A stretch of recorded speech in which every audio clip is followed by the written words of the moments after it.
આપનું સ્વાગત છે. પ્રભુ ઈશુના નામમાં હું તમારું સ્વાગત કરું છું. આજે આપણે જીવન સંદેશના માધ્યમ દ્વારા બાઇબલ આપને જીવનોને કેવી રીતે જીવન જીવવું જોઈએ તે શીખવાડે છે.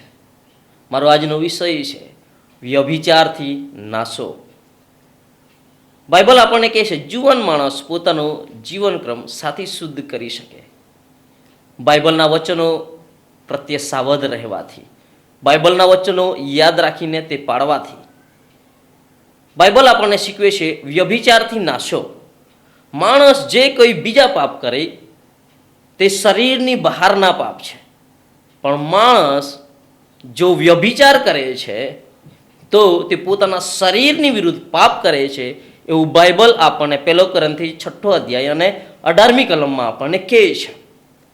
એટલા માટે પ્રિય લોકો, આપણે વ્યભિચારથી નાસવું જોઈએ. અને માણસને પ્રભુએ તેનો આત્મા આપેલો છે. બાઇબલ આપણને કહે છે કે તમારું શરીર એ દેવનું મંદિર છે, એ તમે જાણતા નથી, અને તેમાં દેવનો પવિત્ર આત્મા વસે છે. એટલા માટે આપણું શરીર એ ઈશ્વરના મહિમાને માટે ઉપયોગમાં લાવવું જોઈએ, નહીં કે દુનિયાવી પાપો વ્યભિચારને માટે. ઈશ્વરે જ્યારે આ સૃષ્ટિનું સર્જન કર્યું ત્યારે માણસને તેની સહાયકારી તરીકે આદમને હવા આપી, અને તેનું લગ્ન જીવન ઉત્પત્તિથી જ ઈશ્વરે નિર્માણ કર્યું છે. એક પુરુષ અને એક સ્ત્રી, એક સ્ત્રીને માટે એક પુરુષ, એક પુરુષને માટે એક સ્ત્રી. એના સિવાયના દરેક જે સંબંધો છે, શારીરિક સંબંધો છે, તે વ્યભિચાર છે એવું બાઇબલ કહે છે.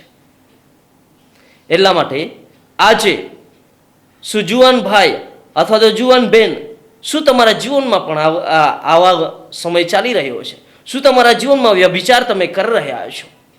આ દુનિયા આપણને આવી બાબતો તરફ આકર્ષી રહી છે. પાપ એટલા બધા પ્રમાણમાં વધી રહ્યું છે, જ્યાં કંઈ આપણે જોઈએ છે, સાંભળીએ છે, ત્યાં આપણને એવું દેખાઈ આવે છે કે આપણી લાલસાઓ તે તરફ જતી રહે છે.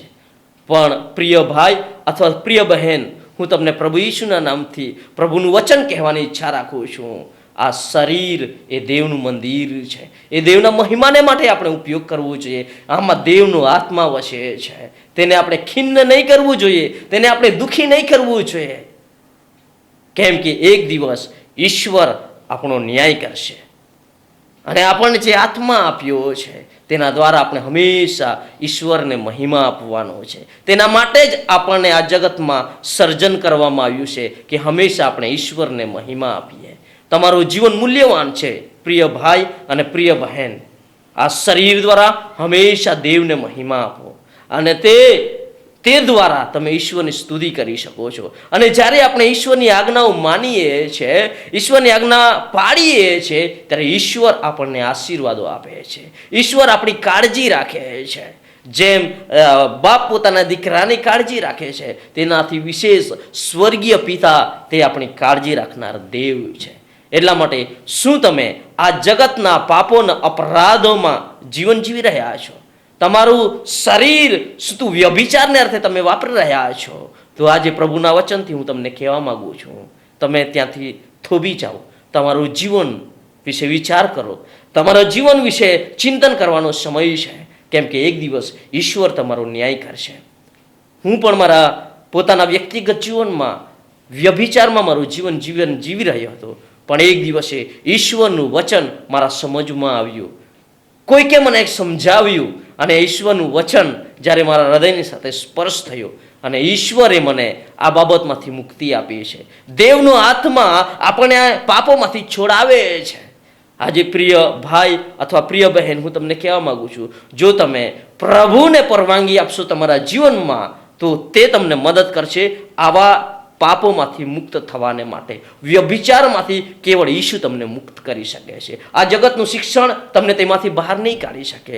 એટલા માટે પ્રિય ભાઈ અને પ્રિય બહેન, હું તમને કહેવા માગું છું, તમે તમારું જીવન દેવના આત્માને સોંપો અને તે તમને ચોક્કસપણે મદદ કરશે અને તે તમને વ્યભિચારમાંથી બહાર કાઢશે. કેમ કે હું એટલું જાણું છું કે તેણે મને તેમાંથી બહાર કાઢ્યો છે અને મને પવિત્ર જીવન જીવવાને માટે તેણે મને મદદ કરી છે. અને આજે હું આનંદ અને શાંતિથી હું અને મારું પરિવાર, મારી પત્ની, મારા બાળકોની સાથે આનંદિત જીવન જીવી રહ્યો છું. એટલા માટે પ્રિય ભાઈ, પ્રિય બહેન, હું તમને કહેવા માગું છું, પ્રોત્સાહન આપવા માગું છું, તમે આમાંથી બહાર નીકળી શકો છો. વ્યભિચારમાંથી તમે દૂર ભાગી શકો છો. ઈશ્વર તમને મદદ કરશે. ઈશ્વરની સહાયથી અને ઈશ્વરના વચનના મદદ વડે તમે આમાંથી છુટકારો મેળવીને પ્રભુ ઈશ્વરને માટે તમારું શરીર ઉપયોગમાં લાવી શકો છો.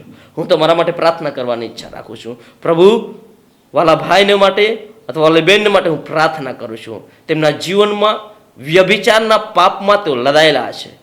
આજે અમારા હૃદયની પ્રાર્થના છે, તમારો આત્મા તેમને સ્પર્શ કરે. આજે પ્રભુ તમે તેમને આ પાપરૂપી જીવનમાંથી પ્રભુ તેમને બહાર કાઢો. વ્યભિચારના બંધનમાંથી અત્યારે જ પ્રભુ તમે તેમને છોડાવી લો. તમારો આત્મા તેમને સ્પર્શ કરે અને પવિત્ર જીવન જીવવાને માટે અને બાઇબલના વચન અનુસાર જીવન જીવવાને માટે અમારા વાલા ભાઈ, અમારા વાલી બહેનને તમે મદદ કરો એ પ્રાર્થના કરું છું. મહિમા તમને જ મળે. ઈશ્વર અમારા પ્રભુના નામથી માગું છું. Amen, amen.